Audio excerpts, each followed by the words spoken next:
Landon Smith, and I'm one of our sons. And I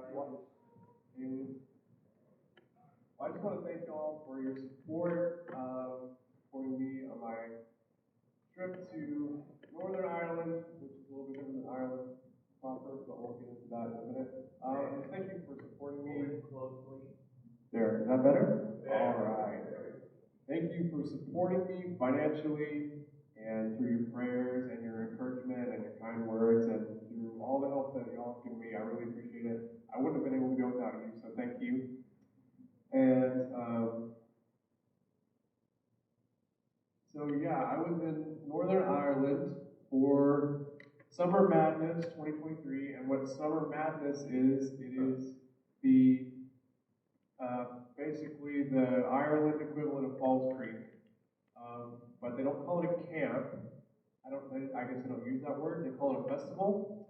So nobody said they were going to church camp. They were going to Summer Madness Festival.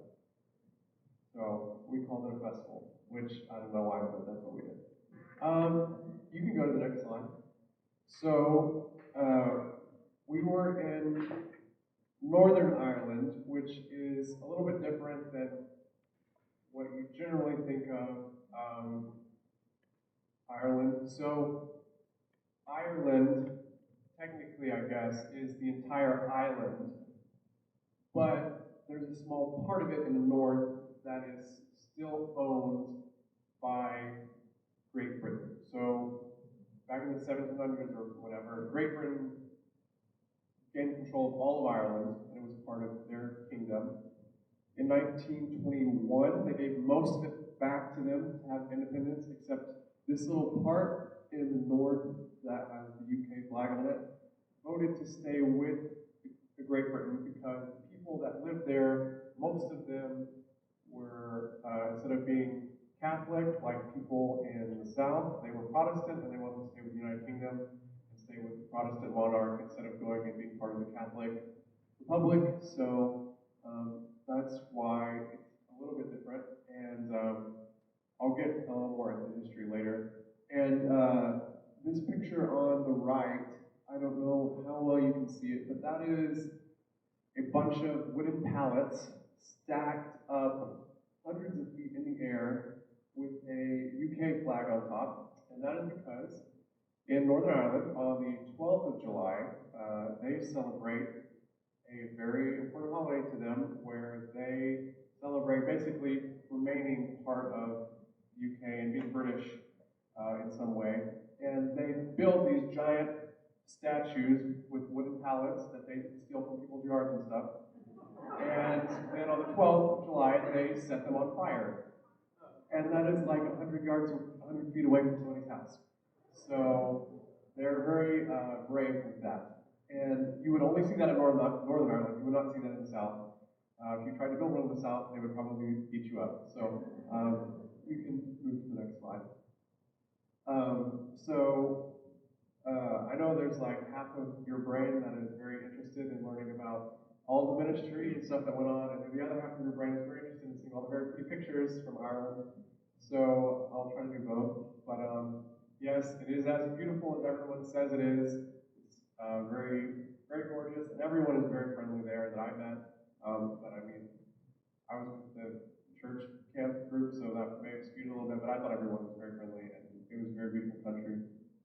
But anyways, I went with an organization called ISF, which is an organization based here in the States that does mission trips, usually based around sports or outdoor activities or something like that, to be able to reach kids with the gospel. And so I was with 7 from ISF, and I kind of thought, okay, there's 7 from ISF, small team. I got there was over 50 people on our team because we had partnered with a church from Joplin, Missouri, which actually isn't that far from here, and then another church from Nashville, Tennessee.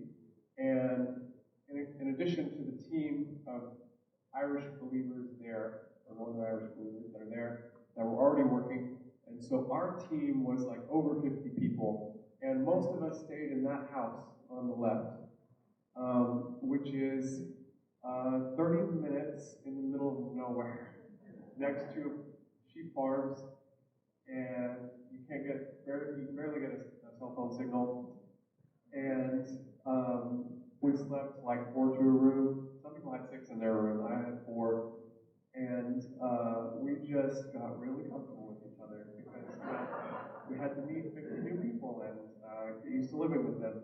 And I mean, this is on the right. This is some of us in the living room of our house that we stayed in. Getting real comfortable with each other there. You can see us all on the floor, and you can see most of it is people my age, but then there were also some older people that came with the two churches that joined us. And yeah, we had a great mix of people.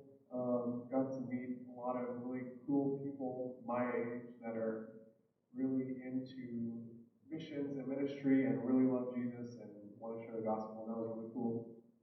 You can move on. All right, so Summer Madness is the summer festival that we're working, but we're not putting all of it on. We are just putting on the stuff that is going on uh, outdoors, like the outdoor activities type stuff. And us Americans, are doing that with an organization in Northern Ireland called Salt Factory Sports. It is called Salt Factory Sports because they want people to take inspiration from the verse in Matthew that calls us to be salt and light. And so they want us to be a salt factory and be the salt of the world.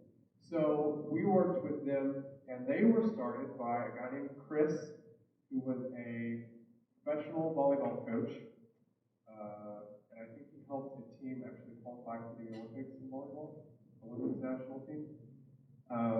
But he doesn't do that anymore. He started Salt Factory Sports, and he runs this organization that goes around to camps like this, goes to schools, goes to churches, goes to neighborhoods, and plays with kids and shares the gospel with them.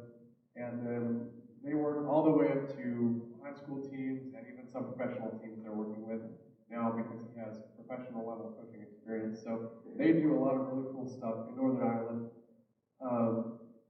In the middle, that is most of our whole team at our two tents that we had at Summer Madness, because Summer Madness does not have an actual location that they own, so everything is in a tent.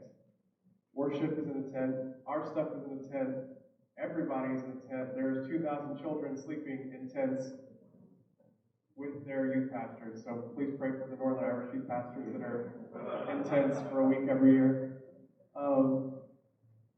And that's our team next to our two tents that we had. And yeah, so that's pretty much all the Americans there in the middle. There's like 50 of us. The guy on the left is Irish guy named Johnny. And Johnny doesn't work with Salt Factory directly, but he joined us for the week. He works for Youth for Christ, um, and he works with kids throughout the year, ministering to them, teaching them about Jesus. He is very, very Northern Irish. He's very proud to be, Northern Irish and all that good stuff. And he was the guy like the local that I probably got to do best because I rode in his bus back and forth every day because we stayed about 30 minutes away from the camp. So we talked quite a bit. He has a really cool story of him and his family. And then the guy on the right was Brandon. That's somebody on my ISF team. And I just snapped a picture of him falling asleep because we all did it at one point or another. We were at camp until like 11:30 every night, and then came back and everybody wanted to play games. So we did not get a lot of sleep. So uh,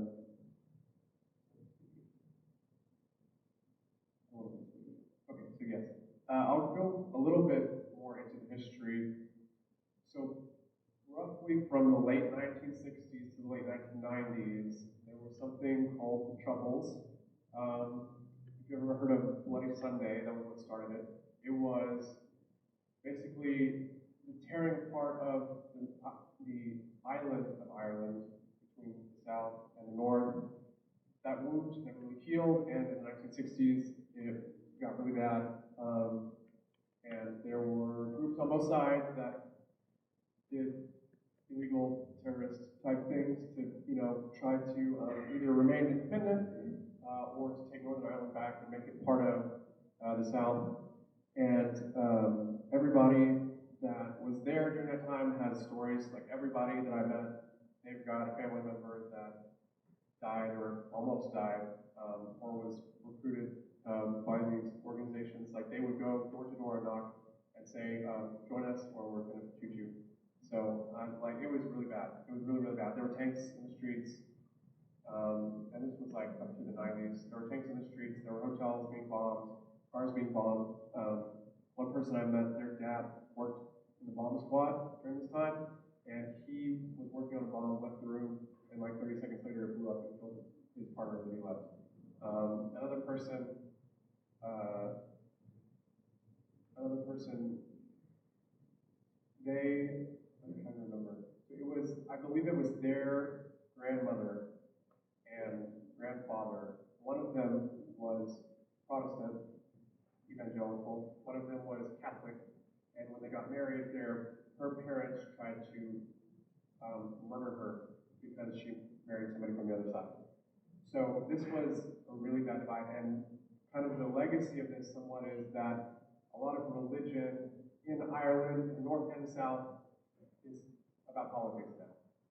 It's more about which country do you want to belong to, which side of this line are you on, instead of what church do you go to because you think that's how you should best follow Jesus. So there's a lot of especially in Northern Ireland, in the rural parts where we were, there are a lot of Christians, but a lot of it ends up being more about being a political statement than about, having a relationship with Christ. So there is a lot of work to be done there, but it's a pretty conservative area, so um, it's definitely an interesting mix.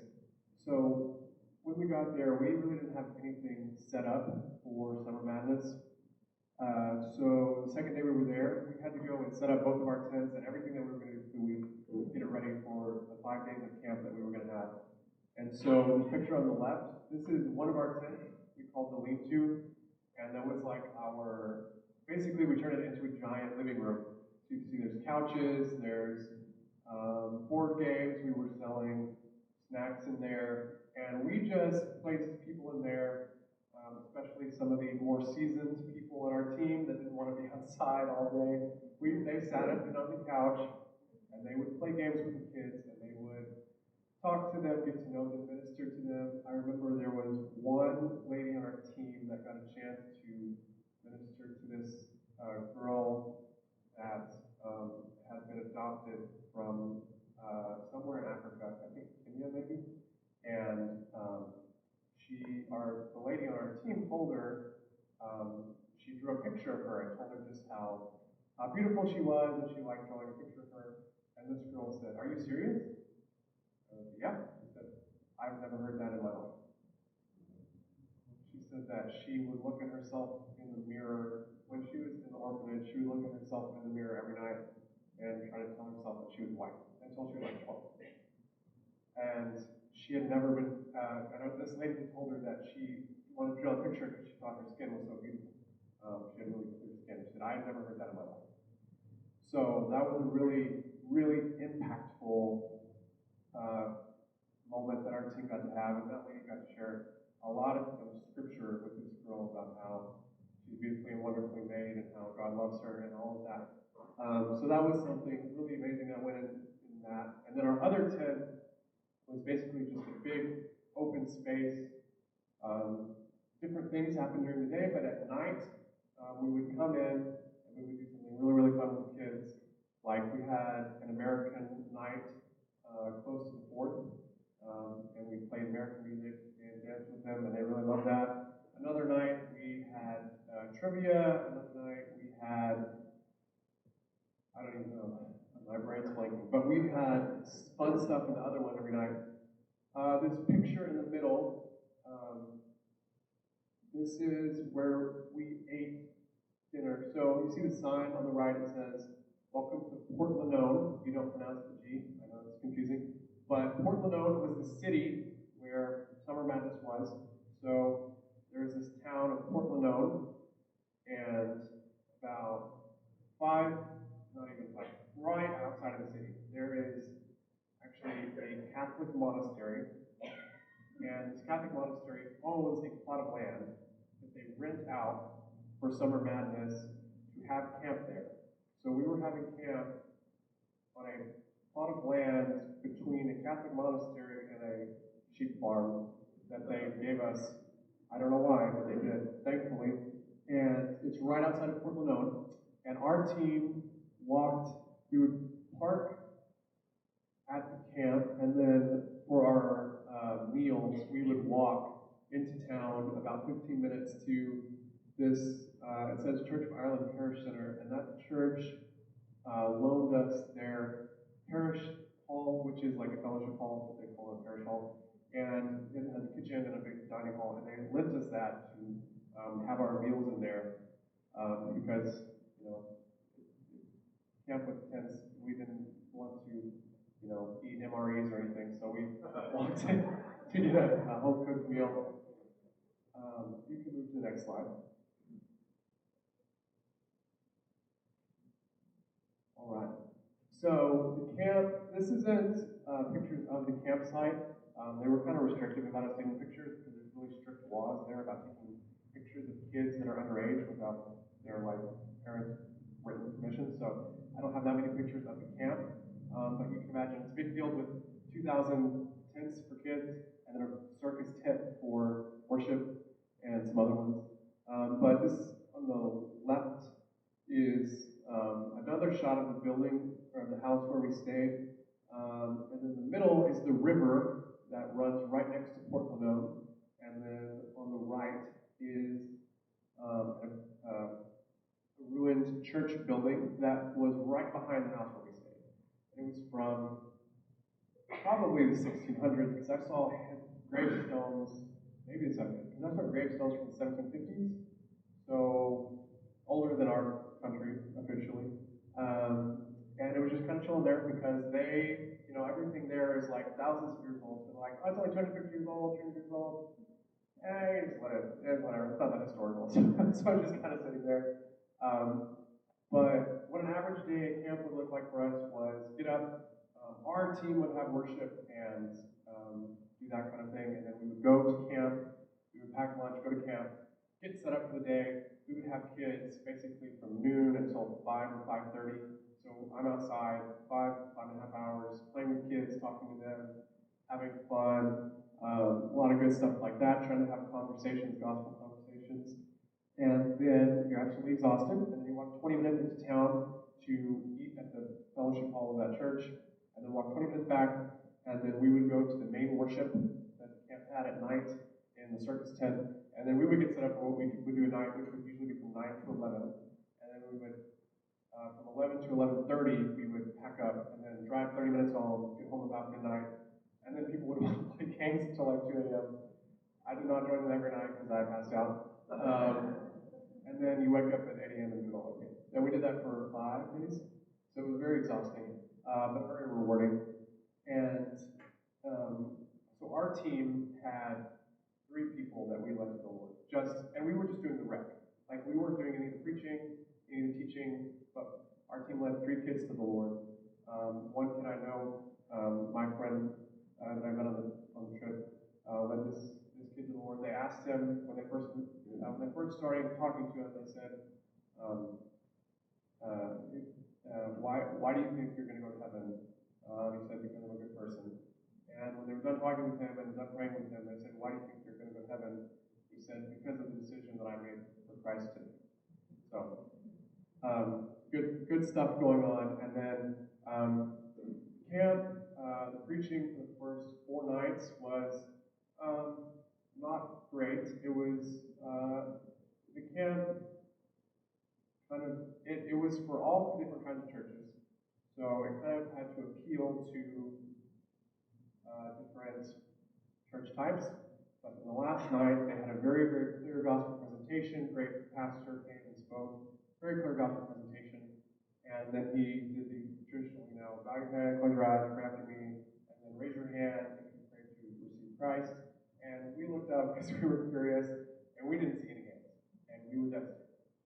And then we came back the next day, and we talked with the pastor, and he said, don't be devastated, because I had many, many, many youth leaders come up to me that night or today and say, I had somebody in my youth group pray to treat Christ, but they didn't raise their hand or they didn't come forward. But it's a real decision, and I don't have a number, but it's probably a lot. And so that was really encouraging. But there's 3 for sure from our group, and then I don't even know how many from the preaching that night. And then, just being out in a tent for 5 days, I'm sure some people found Jesus to get through it. So we can move on. All right, and then we had to tear down this picture on the right. This is the sheep farm right next to the campsite. And there's a little river and a little sheep resting there. Very pretty picture that I took. And then on the left, you can see kind of the different tents set up for the different groups that are outside. And then the big blue tent is the circus tent where they had worship. I got the lucky job of helping tear down the circus tent. So I now know how to deconstruct a circus tent, which I never wanted to learn how to do. And it was terrible, but I learned how to do it. Because if you look in the middle, look at those 2 big poles. They're taller than the trees, right? The whole thing is supported mainly on those. And there's, on both sides, there's 2 levers. And you have to lever it down. And it took like 30 minutes of levering it down. So, and if one side levers faster than the other, then it can break and fall and kill you. So we went slow and careful, but it was still hard. And then we had to tear down everything that we put up in our 2 tents. We had strung up lights and flooring and couches and games and speakers and sound systems, and all of that had to be loaded into trucks and taken away all in one day. And then before I took down the circus tent, I got sent on this other job where we went to this like creepy looking building looked like Freddy Krueger was going to come out of the walls, and we had to put stuff up, and it was just wild, and I had to wear a mask in there because the dust was so bad. But anyways, we can move on. All right, so now to the fun stuff. After we got done with no sleep and kids and tents and walking everywhere, we got to do the fun stuff. So this is Mussenden Temple, which is on the north coast, so the very northern part of Ireland. By the way, the sun doesn't go down until about 10:30 or 11 because they're so far north. In the summer, they get like a lot of hours of daylight, and in the winter they get barely any daylight. But we were there in the summer, so we had a lot of daylight. This is Mussenden Temple. It was built by somebody, basically when the British took over. There's a guy that was given control over this area, and he built an estate. And then he built this building right on the cliffside. Like it's literally, like they're gonna have to probably do something. The erosion, it's gonna like fall off the cliff in a few decades probably. He built it right on the cliffside, and it was his private library, but it's called the Mussenden Temple because he patterned it off of an ancient Roman temple in Pompeii or something like that. So it's like an exact replica or close of an ancient Roman temple, but he built it right there on the cliffside, and then you can see there's the straight cliffs and then the beach, and you can see on the picture on the right, there's actually a train that runs along the beach through the cliffs, and it's very, very beautiful. And pictures can't capture how gorgeous it is. And then up top, you're looking like through part of his house that he built, and then to the temple on the cliffside. You can move on. Okay, next thing we got to see was Dunluce Castle. Picture on the right is more of an overview of it, and then we walk down into it, and it's kind of surrounds this deep gorge or valley. And so in the picture on the left, we're kind of in that, and then moving up to look, and we didn't actually get to go into the castle, but we walked kind of through it, out the other side, and that's right on the coast too. And then when we walked up those stairs and got under that bridge, actually one of the people on our trip proposed to his girlfriend. So they're engaged now. That's very nice. Wonderful spot to propose. Um, but this was an old castle from the 1500s. It was fought over a lot. It's ruined now, but and something I noticed is they have a symbol on the road signs for castle, which means I don't know how many castles you have to feel the need to invent a special symbol to put on your road sign. I don't know. So there must be a lot, but this is the one that we got to see. You can move on to the next one. And then Giant's Causeway, which is, I think, they claim it. When I looked it up, I didn't find it, but people in Northern Ireland claim that this is one of the 7 natural wonders of the world. Whether it is or not, I don't know, but that's what they say. You can see kind of the path if you look on the right on the bottom, you can see the path that we took down to get there. Very steep, but very beautiful on the coast. And then on the right, what Giant's Causeway is all of these stones, basalt rocks of different heights, but they're all almost identically the same shape and size. They're all almost perfect hexagons. And they think they're formed by volcanic rock, but there's like literally like 20, 30,000 of them, and they just stretch out forever onto the seacoast. And it's very, very cool. And then if you will look, so we were there, that was a long hike that we did. Also, I'll tell you about another guy. There's another guy that worked for Salt Factory. His name is Raymond. He is at least 70. He's been doing youth ministry since 1975 and still going strong. And they like to trick the Americans when they come over, so they tell them that Raymond shot the last bear in Ireland, and that he worked on a first nuclear bomb and all this crazy stuff. The legend of Raymond grows every year. But Raymond is pretty awesome, and Raymond did that hike faster than most of us did. He's over 70.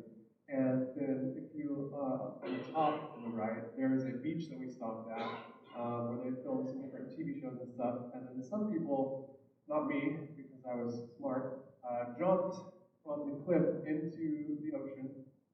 It wasn't that high of a jump, but the water was so freezing cold when I got in that I froze up, and I thought if I jumped in, then I would probably drown because I would go into shock. So I decided not to jump. But Raymond, who's over 70, jumped in like 405 times. And yeah, Raymond's a legend. I couldn't do that.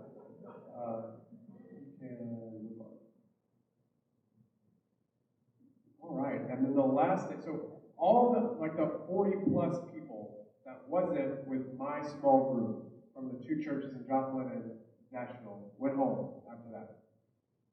Us, 7 of us, and the people that were Irish that lived there, we stayed an extra day, and we stayed in Belfast, which is the big city in Northern Ireland. It's like the capital.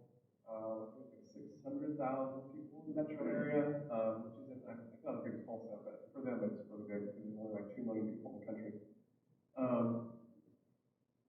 On the left there, that's City Hall, really beautiful building, and it spells out Belfast in flowers. The one right next to that with the rainbow display, the umbrellas, that is a very famous street in Belfast. There's cafes and pubs and stuff on either side. Really beautiful flowers, beautiful rainbow umbrella display. That was built in 21, and the rainbow was like it became like a symbol during COVID for supporting their healthcare workers and for hope for the future that they were going to get out of the crisis. So that was what it was built for, to thank the healthcare workers and to say, we're going to get out of this. So that's what that means.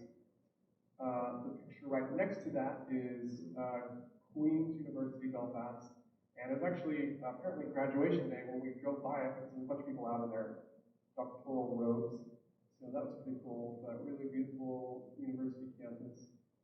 Picture right above that is the Belfast Cathedral, which is a church of, so Church of Ireland is like Anglican Church, and that's who owns that cathedral. It's like an old style cathedral, but I don't know if you guys can see it, but there is like a metal, the steeple in the middle is this like shiny metal, and it's very weirdly modern, contrasting with the rest of it. But it is a beautiful church inside, and they actually have a 48 star U.S. flag displayed in there because during World War II, U.S. troops were stationed in Belfast to train to get ready for D-Day, and they wanted to commemorate the sacrifice of American soldiers, so they put in a 48 star U.S. flag from the time, so it's like from the 1940s, really old, and that's in there to commemorate American soldiers and thank them for sacrifice, along with a bunch of other stuff. Really, really beautiful church. And then right next to that, it says Titanic. So the Titanic was actually built in Belfast. They're very, very proud to say that it built by an Irishman, sunk by an Englishman. So they're very proud of the work that they did on it. They didn't think there was anything wrong when it left their port. But that museum is built right on the spot on the at the shipyard where it was actually launched for the first time. And if you can see the big gray sticky outy thing, I don't know. That's the exact dimension of the front of the Titanic. And the museum is actually made up of 4 of them. The exact dimension of the front of the Titanic. I didn't get a chance to go in because it was closed by the time we got there, but cool building nonetheless. Um, that is all of the pictures that I have. Once again, I just want to thank y'all for supporting this trip. It was great.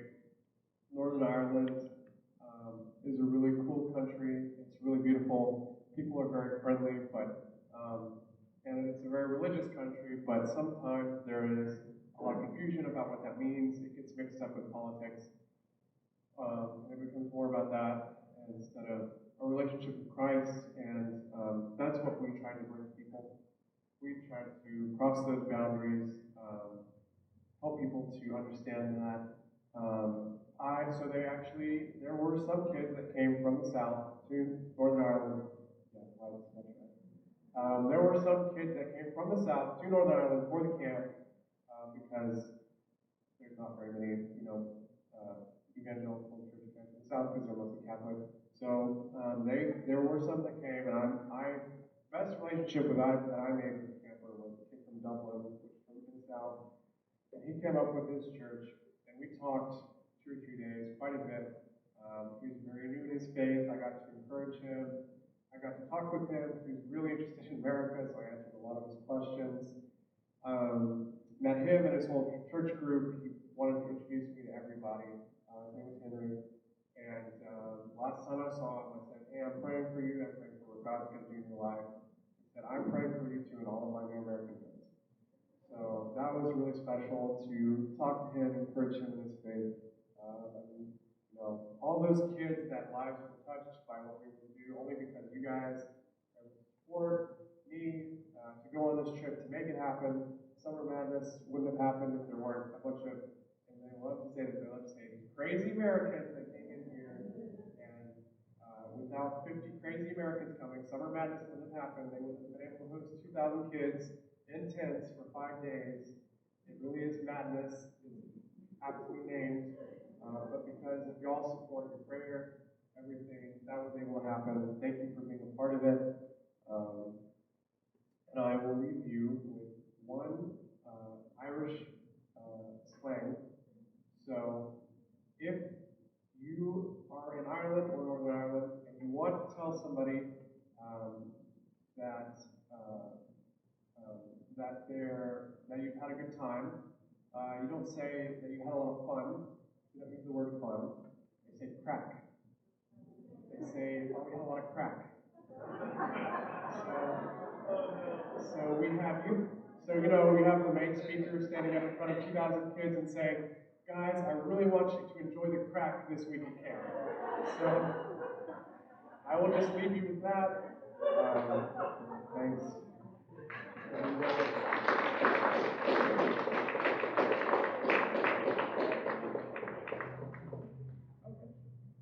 If you have a question for Landon, he'll answer it to the best of my ability. Yeah.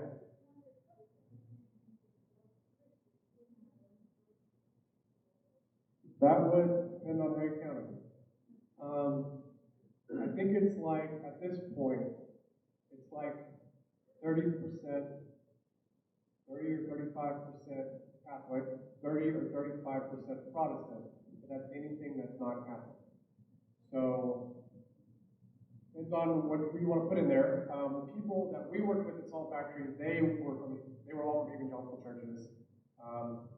They are trying to reach into people that are from, some of the more, mainline, I guess you would say, churches that are pretty, can be, you don't know what you're going to get. So it's kind of hard to count, really. But less than you would hope, Yeah.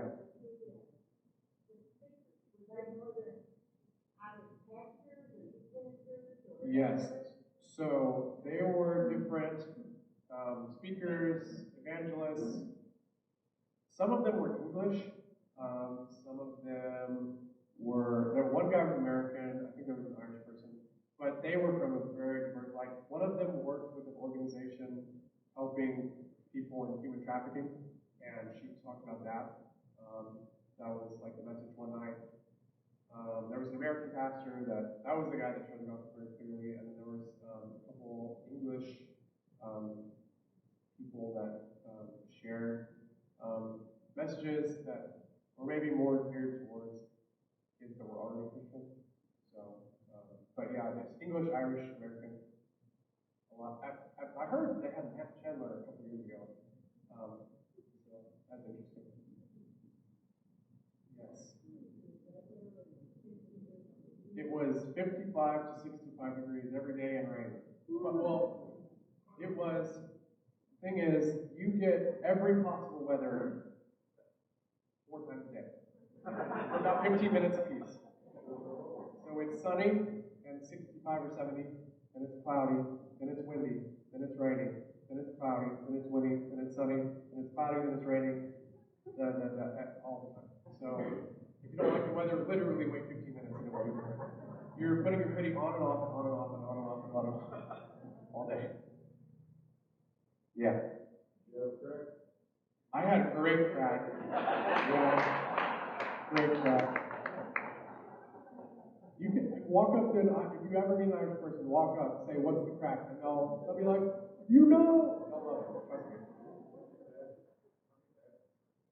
The place where we stayed was about 2 miles away from a town called Tobermory. There was a Baptist church in Tobermory, pretty good size.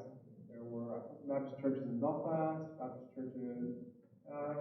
Some small towns have Baptist churches. So there are Baptist churches. There were Baptist kids at the camp, but it's not most of the churches that you'll see there are either Anglican or Presbyterian, and you kind of don't know what you're going to get because there's different flavors of that. So from one thing to another, I wouldn't really know what it was like, but there are Baptist churches there, different kinds of evangelical churches. Yeah.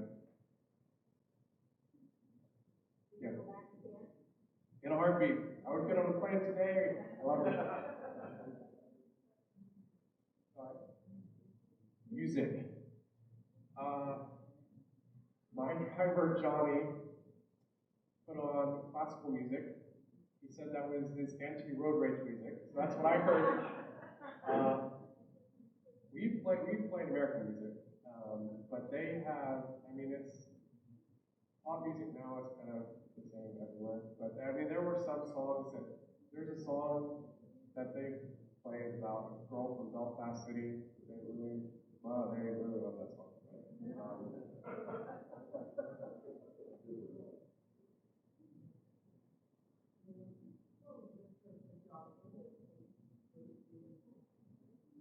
I'm gonna might get this wrong. I think it was Forest Park Baptist Church.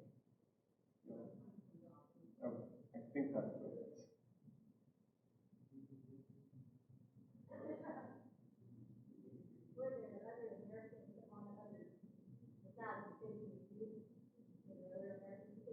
Everything else was staffed by Northern Irish Christians.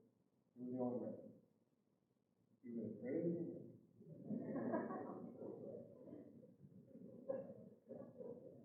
Oh yeah, crack, much crack.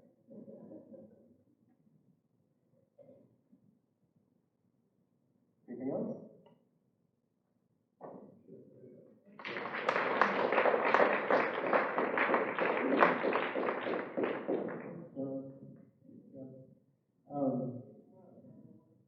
Yeah, well, I was just thinking, like, this church, probably more than any church I've ever been a part of, like, reaches the world. I mean, we really do. I mean, we're going to get those flags back up. I'm not sure, and maybe they'll be in here, but I mean,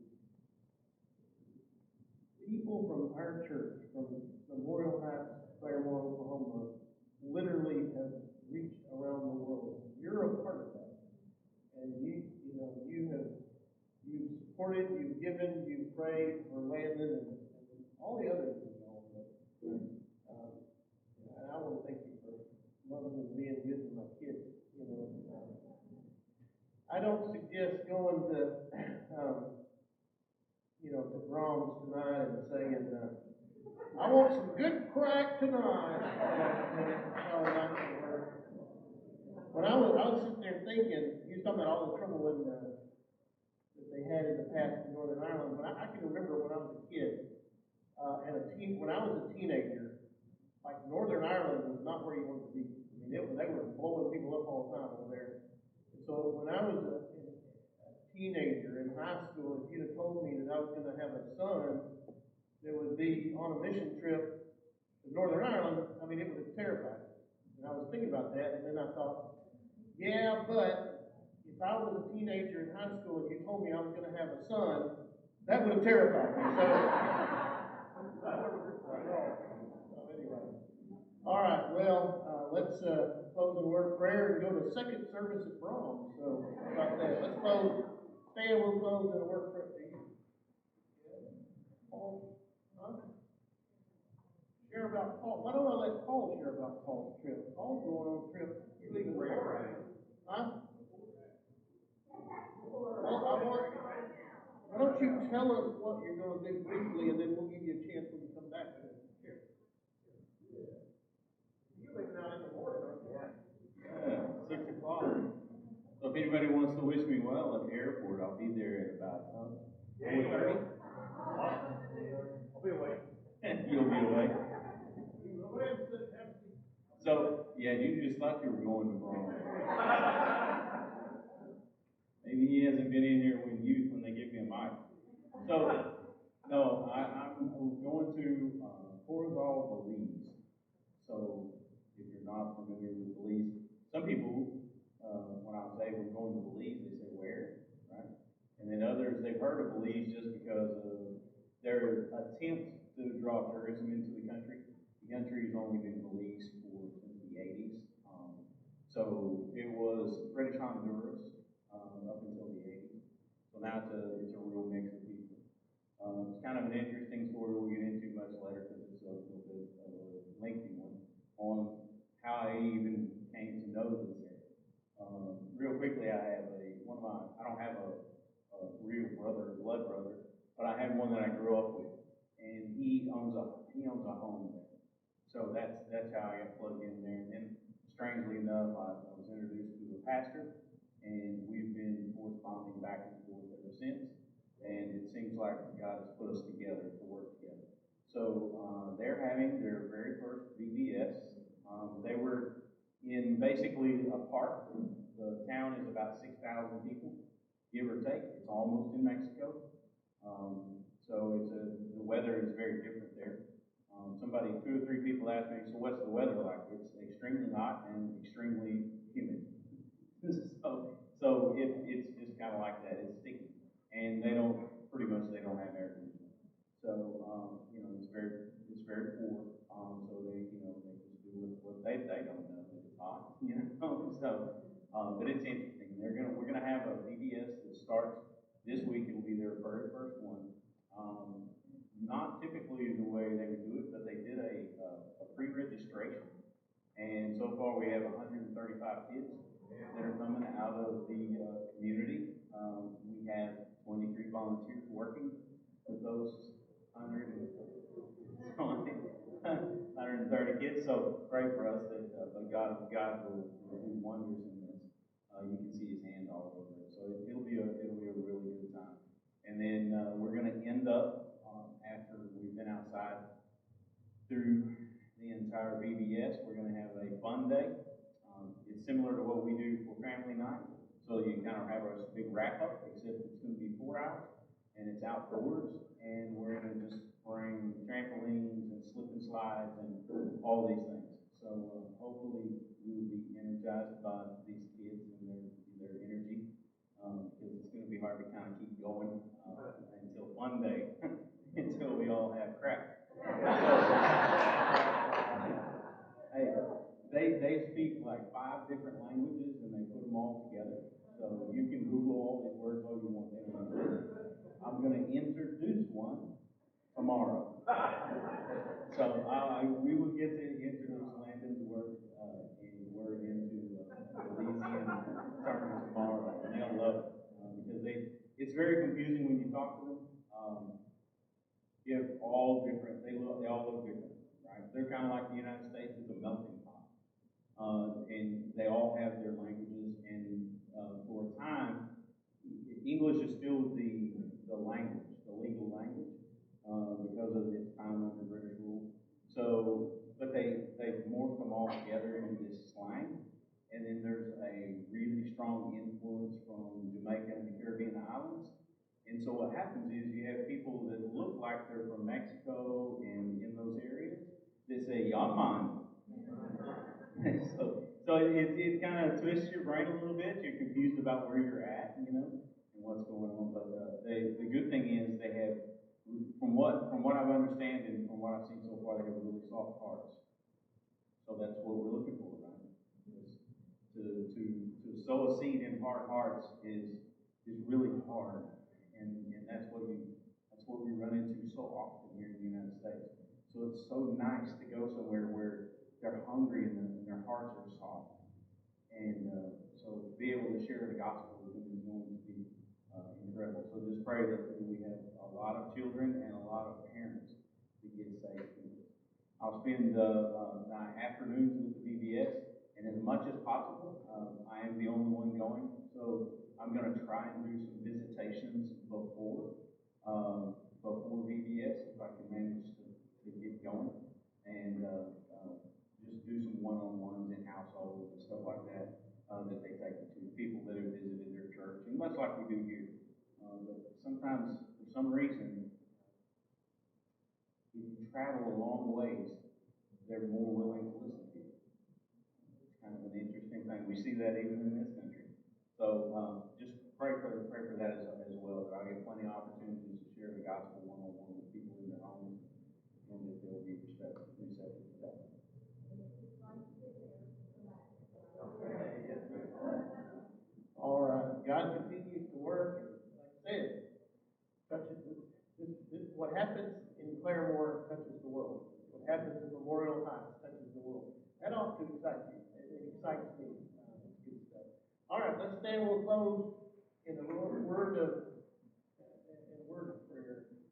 Dennis Sparrow, would you close us in a word of prayer, please? Father, we thank you for this time to go into your side. And we hear you today. Lord, we thank you for your prayer. Thank you for Landon and Paul for volunteering their time. Thank you, Lord, for being with us. And we hold them up in prayer.